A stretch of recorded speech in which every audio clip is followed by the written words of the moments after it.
early Friday morning here at the dealership. We are going to Orlando, Florida for the Keystone Big Show, jumping on that private jet this morning. I'm so pumped about it. Ride with your boy on the trip for the behind the scenes of a great big show. Let's go.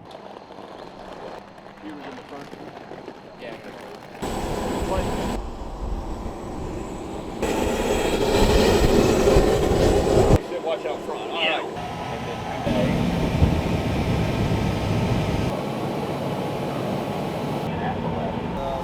His career was.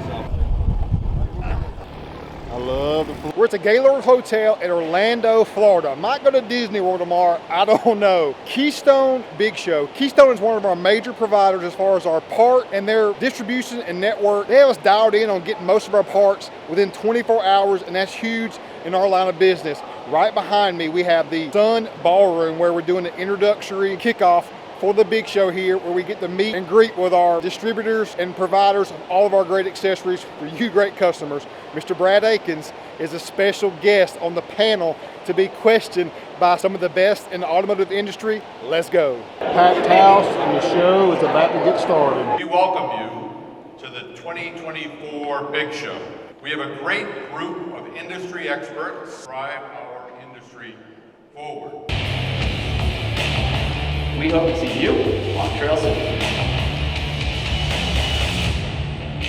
Please join me in giving a warm welcome to Sean Holman. I think I heard some friendlies in the audience. I like that. Thank you so much, Bill, for that fantastic introduction. One of 5 dealers inducted into the inaugural class of the Ford Motor Company Hall of Fame. He is president and owner of Akins Ford, Dodge, Chrysler, Jeep, Ram in Winder, Georgia.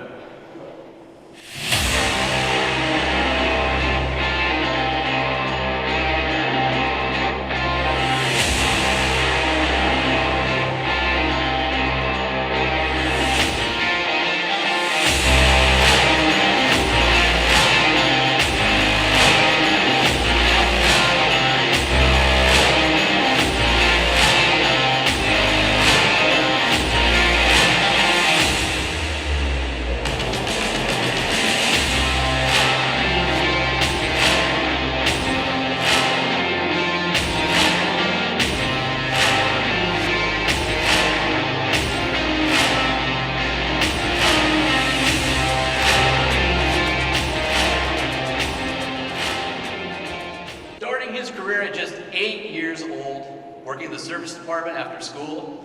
He spent his summers working in all departments throughout the dealership.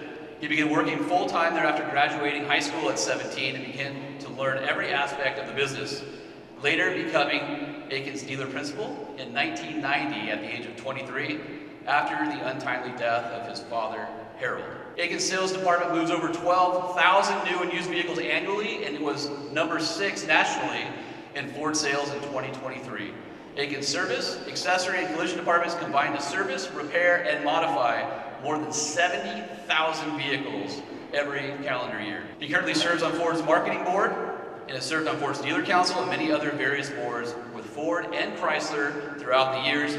Please welcome the president and owner of Akins Ford, Dodge, Chrysler, Jeep, Ram in Winder, Georgia, Brad Akins.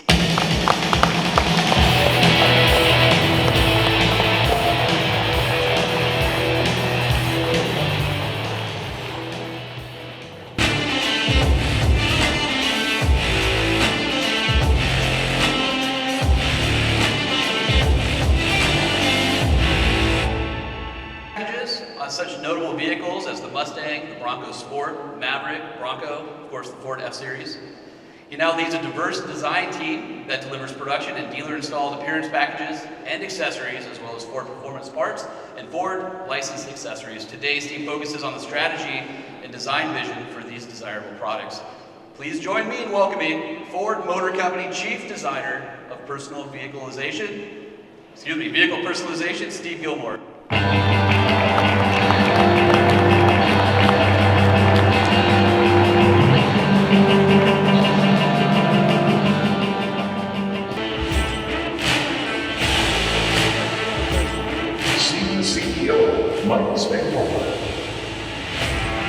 And he also enjoys collecting and restoring cars. Please welcome to the stage my good friend and the president of SEMA, Mike Spagnola. Honing his skills in the U.S. brand marketing division at Nike for 6 years, he then served as both the director of men's brand marketing and the director of retail marketing at Under Armour, and during the company's meteoric rise from $200 million to $1 billion in global sales by 2010. As chief brand officer at Carhartt, he led the workwear brand's historic growth and awareness and sales over his 11 years, helping the company to triple in size. And now, joining his current company in 2021, he's working to build Real Truck into the ultimate brand for people who pursue life on 4 wheels.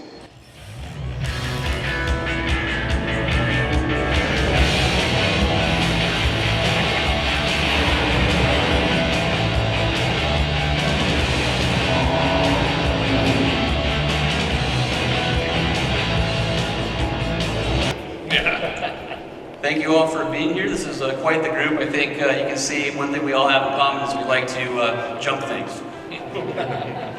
Brad, I'm going to start with you. As a dealer who performs quite a bit of upfitting and customization, you've had extensive firsthand experience in meeting your customers' needs when it comes to personalizing their cars and trucks.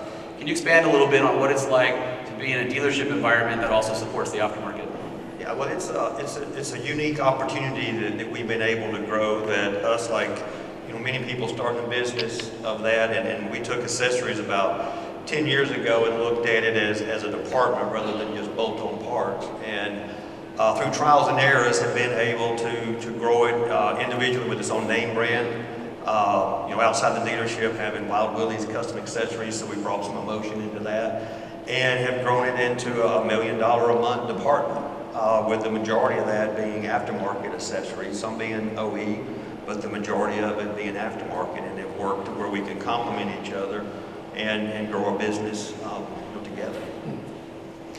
Steve, you probably spent a lot of time speaking with dealers like Brad, as well as customers who are looking to gain your insight to what the most special upcoming vehicles are, what the trends are in product, what's going to be the desirable next thing, and what brands are going to be sought after by customers wanting to personalize their own cars and trucks. How does that process take shape within Ford Motor Company?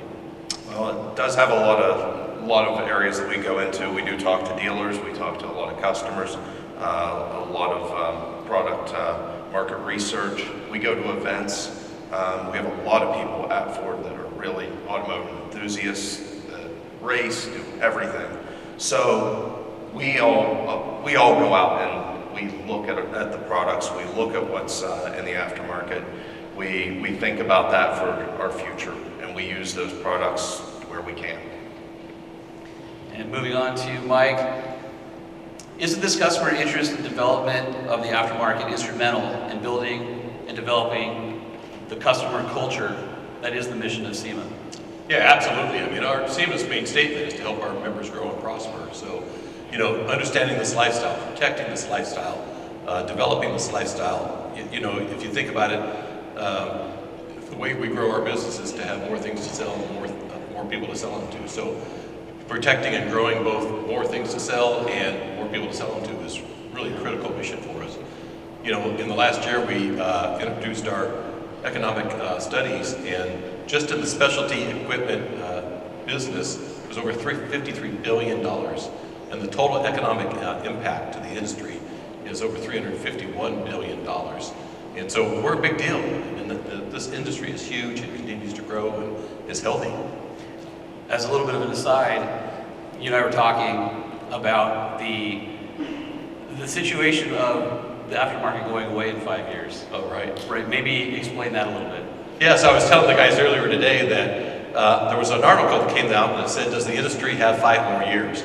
And it talked about the fact that the next generation of kids aren't as interested in cars. And it talked about government regulations and would the government put us out of business. And it talked about the complexity of vehicles and would we be able to continue to develop products that we could actually customize vehicles. And would all that still have an effect, and would we have an industry in 5 years? Well, I showed the article to some of these guys, but the article's from 1971. And so we continue to find ways, we're an innovative industry. We continue to find ways to make this thing work and to protect this lifestyle and make it grow. And Tony, Real Truck straddles the line between being an OE supplier, but also a consumer-facing company with lots of brands and product. You guys engineer and manufacture products that are offered as standard or optional enhancements, whether it's a vehicle from the factory floor or in the aftermarket. You also have an extensive portfolio of aftermarket accessories that appeal to everyone from the off-road enthusiast, weekend warrior, and job site pro.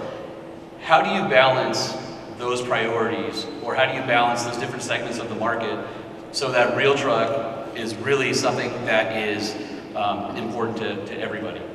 Absolutely. Well, we always focus on ensuring that everyone's winning, right? How do we lift all boats? And as we've pursued the market and continued to focus on, quite honestly, more consumer research recently than ever before in the company's history, what we continue to find is it's access, it's awareness, it's knowledge, and it's understanding of everything that somebody can do to their vehicle. And what we've found through the last, 10, 20 years is that when we do offer a product via OEM, it lifts the overall market because that many more consumers are actually becoming aware of it, and they're gaining a knowledge of that product that they didn't even know it existed. Our research tells us that, quite honestly, most truck owners even don't even know they can accessorize their vehicle beyond maybe floor liners and a cup holder. I mean, it's scary, yet at the same time, that's what we're so excited about pursuing and building the market. Yeah, there's definitely opportunity out there. And we'll delve deeper, I think, into that subject later in our discussion. Some of the questions I had, I want to start off, this is going to be for the group, and feel free if you have something to add to this to jump in. So it seems like co-branding is really taking off these days, but it's really a tool that manufacturers have used for 50 years or more. I mean, go all the way back to, for example, the Levi's Edition Jeep, or, Fox shocks on a Raptor today, and everything in between, Eddie Bauer, whether it's a design or a functional improvement. But how do the OE aftermarket collaborations and the co-branding exercises in today's market positively affect the aftermarket suppliers and jobbers? I'll jump in and start on that one. There's a couple different pools that you have there. You have the co-branding that we've done. I know that for years I've worked on Harley Davidson trucks and the King Ranch trucks. That's something where both companies are getting something out of it, but those other companies aren't in the automotive segment exactly. When you jump over into the more aftermarket parts, Fox shocks, a Warren winch, all the other products that we use right now, we see the value in what the enthusiasts and what the customers put into their own vehicles. We also have to rely on them to do a lot of engineering, and we both learn a lot from that. Anybody else? And I think one thing that we see, being that we're a dealer and we're also an accessory part of it, there is it kind of complements it. We've got something now to whereas because as a whole, most dealers if there's an accessory to be sold, they're going to do it at time of sale, and then they're not going to come back afterwards, and that's something that just the dealer networks don't do a good job of, and we did for years. And when we took and started to break it into its own department and kind of differentiate our marketing, and all we've done is we've basically taken a separate part of our business, branded it, which many of you all out have here now, and we've been able to take that partnership and that complement that's on the factory part of it now, and we don't have to bring that integration together now. It's already a part of it, so it's almost like the manufacturers are, they've fought to keep their, and we're, being the dealer side, we go to meetings, they're getting 3% of the market, and your dealer network, in my lifetime, I don't ever see them getting a large part of it. It's going to rely on many of you all out there, but what we did is we just marketed it. We use it as a complement, so we picked that from the OE side, carried over to the accessory side, and now they're wanting to come back, and but we're kind of unique because we've got a separate branding department, name, and all that stuff. But as a whole, dealers aren't, these customers aren't going to come back to the dealer to get accessories, and that's just a fact. Look, it's great marketing. It really inspires people, and it shows them what's possible. And when you do great collabs, that's what it's all about, right? How can you inspire, bring new audiences in, and get them thinking about what could be done that they've never seen happen before. And we love it when that happens because it brings that many more people into the overall experience and makes them aware that they can absolutely outfit their vehicle and pursue that dream with aftermarket accessories as well. Yeah, I think these are halo vehicles, right? If you think about, the Ford Raptors or this new Toyota Tacoma, I mean, they're gorgeous trucks, but not everybody can afford an $85,000 vehicle. And what's even more amazing to me is when they do buy that new Ford Raptor, they still take it down to their local shop and customize it even further. So the ability to continue to individualize and be different is going to continue on for sure. So I think we all agree that the OE aftermarket collaborations bring that product awareness to the rest of the industry, and then also inspire vehicle consumers. My next question is, and Mike, you brought up the halo vehicles. How does a top trim OE vehicle, so it could be a Sasquatch or Raptor Bronco or a Jeep Wrangler Rubicon or say whatever you will, what impact does that have on the mid-tier consumer? Somebody who bought the XLT F-150 because they couldn't afford the Raptor, but has the awareness that that truck could be built into something like that. Yeah, again, I think it's aspirational, right? So they may not be able to afford that $85,000 Ford Raptor, but they can afford the $40,000 Ford F-150 and build it up over time. I mean, they still want to do lifts and tires and wheels, and that market is, exponentially bigger than that top-end market. And so I think we all live in that, and then the ability to even be different than your neighbor who also has an F-150, but you've got a separate kind of wheel or running board or any of those sorts of things, right? All the products that you guys manufacture here and sell, that continues to be that individualized look. The people that are buying those upper-end vehicles, it's surprising, they got more money, and they don't want to see one sitting in the driveway of their neighbor's Raptor down the road. So it's been amazing to us to see that top-end part. Of course, they spend more money, and we've been surprised at the opportunity there to personalize those top-end vehicles to where you don't need to take a Raptor R and do anything to it, really, but people do. And as people that are buying those high-end vehicles, they want it personalized. More of those want personalized to their likings, which, brings the part of having more products on the Highline, and you're taking Highline and going higher line, so to speak. When you get somebody that buys that Raptor R, that's great. You see the customers all looking at that and thinking, that's great. I can't afford one. So, but it still brings them into the showroom. And, somebody that came in to check out that Raptor R might end up buying an F-150 and might actually do a few things to it. So I think that's where that whole aspirational part comes in. I want a little bit of that. So that's it. Great. Look, we find time and again that thanks to Raptors and Raptor Rs, they set the bar for what's possible, and then people can start to look at their truck and say, I can do this and this and this, and they tinker with it over time, right? It's usually 6-month increments.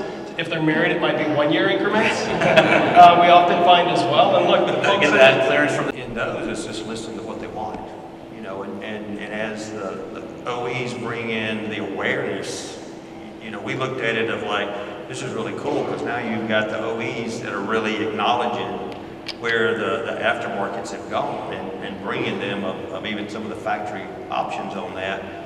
It brings the credibility along to selling that. So it's already on there. You're bringing something that's not on a lower to mid-level vehicle that is already on that. So for us, we see it as a compliment of being able to take and build that, bring about the recognizable names that are now OE affiliated on that, and build that vehicle that may look like the $100,000 vehicle to the neighbor, but it's really not.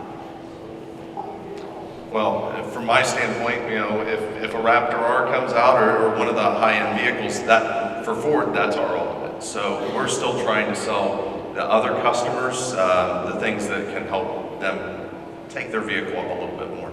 Somebody can do, and what are the kind of the hot product categories that customers are coming back to you time and time again? One thing that we've seen grow a lot is custom painting.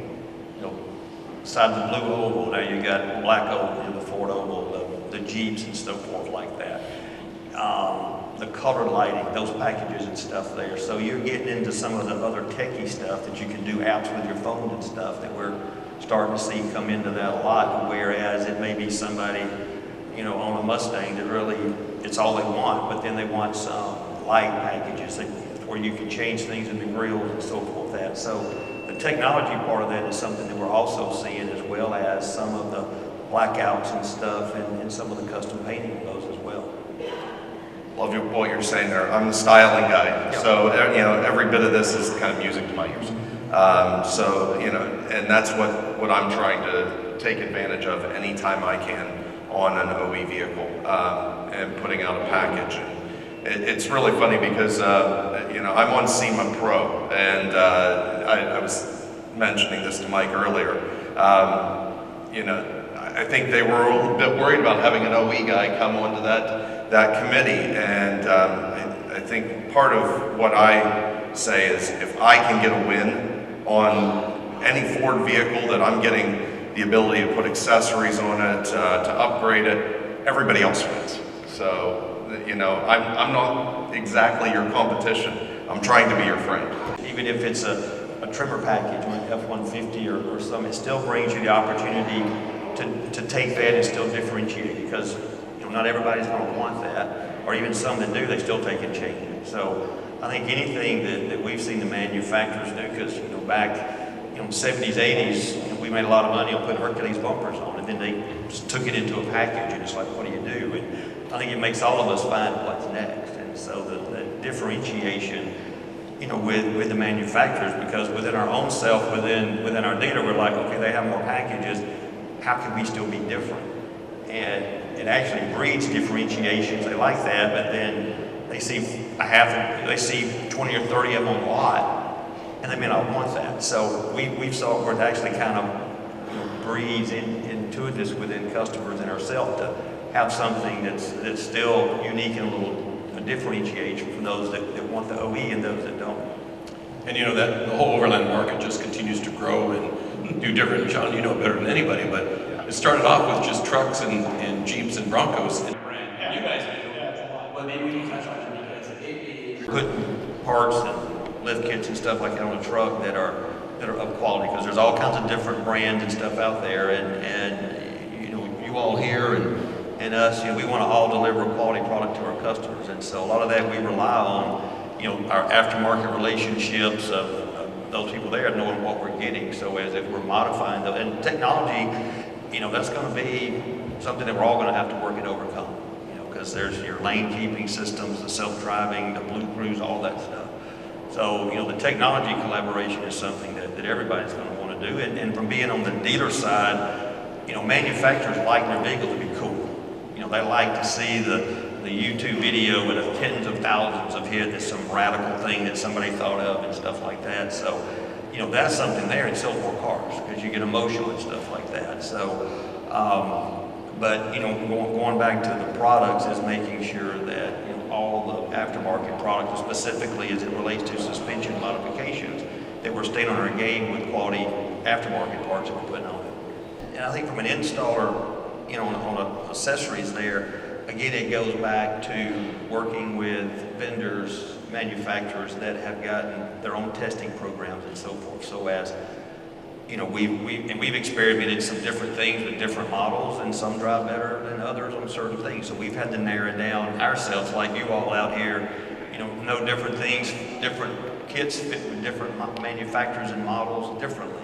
So I think on that side, that's what we look at, because as I said earlier, the manufacturers in our lifetime, I don't think can manufacture, produce, supply, and then network through their dealers of the opportunities out there that people are looking for.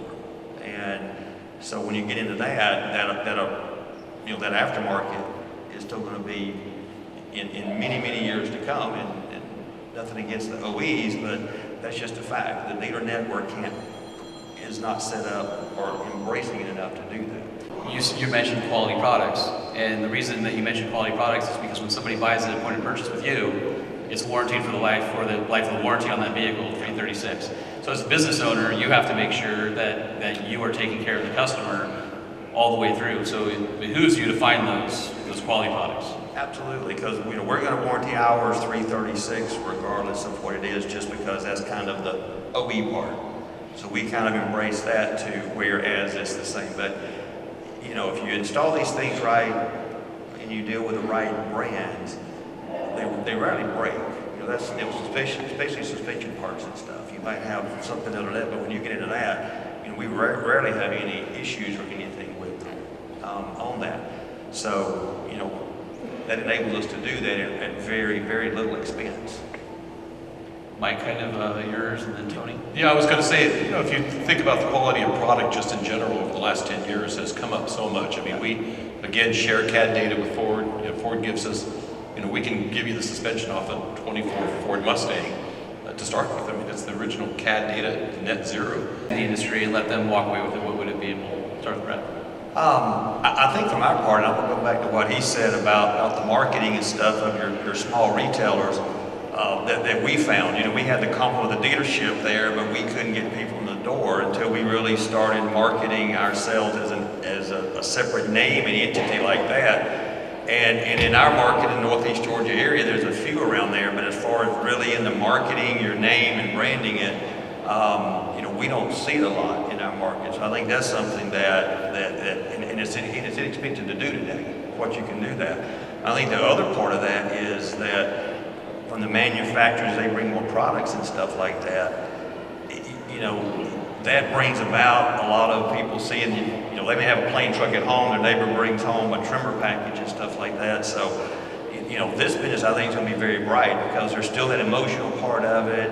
Rates are high, inflation, things cost a lot more than they used to, but people still have that emotional tie-in to vehicles. So, we're looking at the year and these next few years being good. And like you were saying, we're still going to be here 5 years from now. Yep. And from the dealership to OEs and stuff like that, I think their awareness and their focus on this market is really where they're not going to own it, as I mentioned. So, I think that awareness in the vehicles that they're bringing out of some coolness and stuff, there's probably half the people out there don't even know what an accessory is. Okay. And going up down the road. So, we really do think, as we've looked at it from our standpoint of these packages and stuff like that to the OEs, it's opening up even that much more for people to consider some personalization and customization.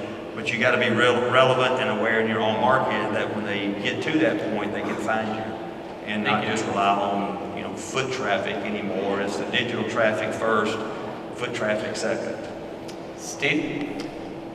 I have to say something about this because, my wife didn't get my job when I took it, and she was like, well, accessories, what's that mean? And I looked at her car and I'm like, all this stuff that you have on your car right now. And so everybody, even if they don't get what we're doing, it's out there. People really want this stuff. Now, me as an OE, I guess I'll call myself a representative.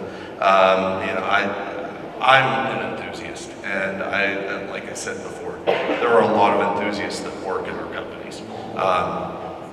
We're trying. We do these things to our vehicles too, and we're looking to the future. We're looking to all of you to tell us what's coming next as well.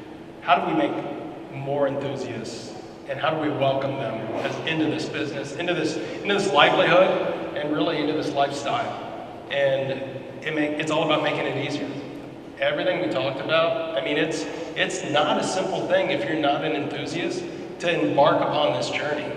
We need to welcome more people in. It's about growing the market. It's not about fighting over what the pie is now. It's about expanding that pie and embracing the way consumers and people and human beings love to shop and the reasons they do it. They do it for their lifestyles and they do it for aesthetic reasons as well. So that's what we're committed to, and we know that everybody here can be a big part of that too. Well, thanks guys. It's been a pleasure talking with each of you. I think hopefully you guys will agree with me that this has been incredibly insightful. And we sincerely hope that you've gained a better understanding of how and why aftermarket parts are integrated into the automakers' offerings and the significant impact they have on the industry. So thank you guys for being here at the big show, and we're looking forward to visiting with all of you.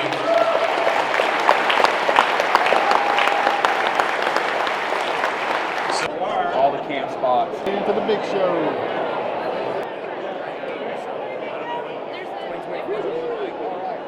Hey, Hey, man. give me some. Be good.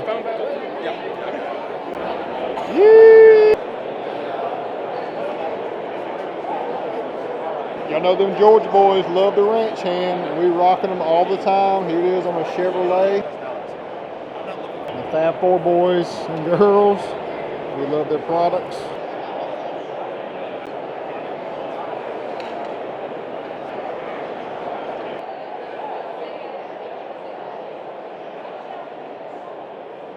Really cool rig from Oracle Lighting. At the Real Truck booth, and I told y'all many times before, look right here. Representing one time. Another one. These were at SEMA this past year. But seeing that right there, Mr. Akins is here, obviously. But this gets me fired up. I gotta make sure he sees this too, because this is everything to me. Wrong. Check this out right here too. The Real Truck used to be Truck Hero. They own a conglomerate of many manufacturers and brands. They have our vehicles in here because they're right next door to us in Atlanta. The collaboration, the connections, and networks that we have is invaluable. Plus just our presence online of showcasing all the cool stuff that we do because of the great collaborations that we have are a perfect harmony to be the best in the business. Steve and Hardy are talking with Bob from Real Truck, just trying to network and talk about new products that are coming out. The new Weston Power Step out now too. Lots of accessories, a lot more than you think comes from Keystone Automotive. Over the Scene is heavy here at the Keystone Big Show. Well, I'm a sucker for a Raptor. Look at the paint on the Dark Horse. Totally self-sufficient with kitchenette, stove, fridge. Roll with it.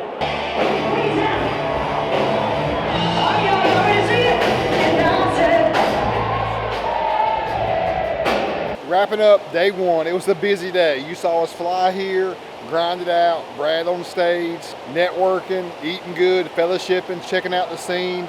About to go lay my head down. I worked out today too, by the way. Did a lot of promoting as I always do. Tomorrow's a full day and we're headed back late tomorrow afternoon. So catch you tomorrow.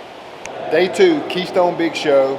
Last day, we're flying home late tonight. Got to get stuff done this afternoon. Had a great breakfast this morning. Now let's go make some deals and get some great products. Let's go. Got to rock the Yeezys, y'all.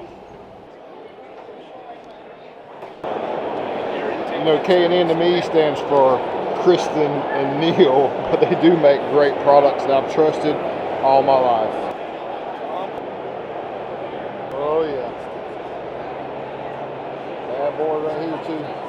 We use a wide variety of airlift components, including the wireless air and the wireless L and easy mount system, and you can see here 75 years. Ibach is a trusted name in level kits and springs for Raptors, Super Duties, F-150s, and more.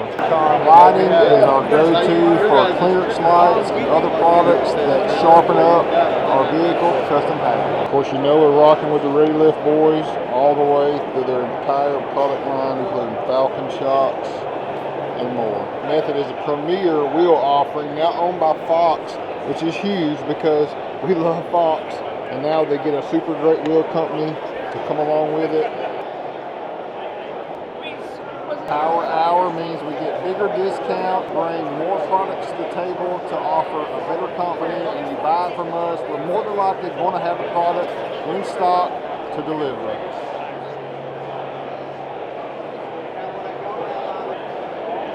You're looking high country, 37s on stocks, the new FabTech Dirt Logic kit. They're making a statement to me with the Chevy and GMC custom trucks here. We're on 35s, fuel recons, just did that one on a lot vehicle build not too long ago.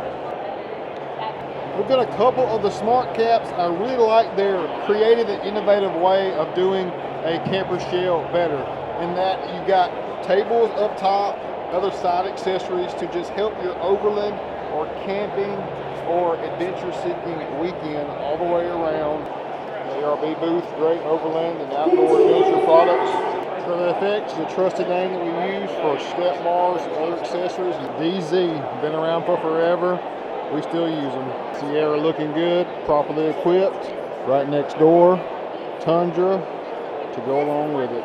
New bed cover from them. Looks like a Diamondback and functions in similar fashion. Covercraft is a trusted seat cover company. Again, been around a long time. Putting one on Mama's Explorer soon. The Jonathan and team are placing orders, getting those extra discounts for us for the next year outlook. The thing that I'm taking away from this event is that when I first got into the accessory business with Wild Willies 5 years ago, we were at $46 billion in annual revenue in the accessory business globally. Now we're at 55, so it's grew exponentially in a short period of time. We're talking billions, not millions. We're in the millions ourselves, y'all, but it's so much more opportunity still out there to be had.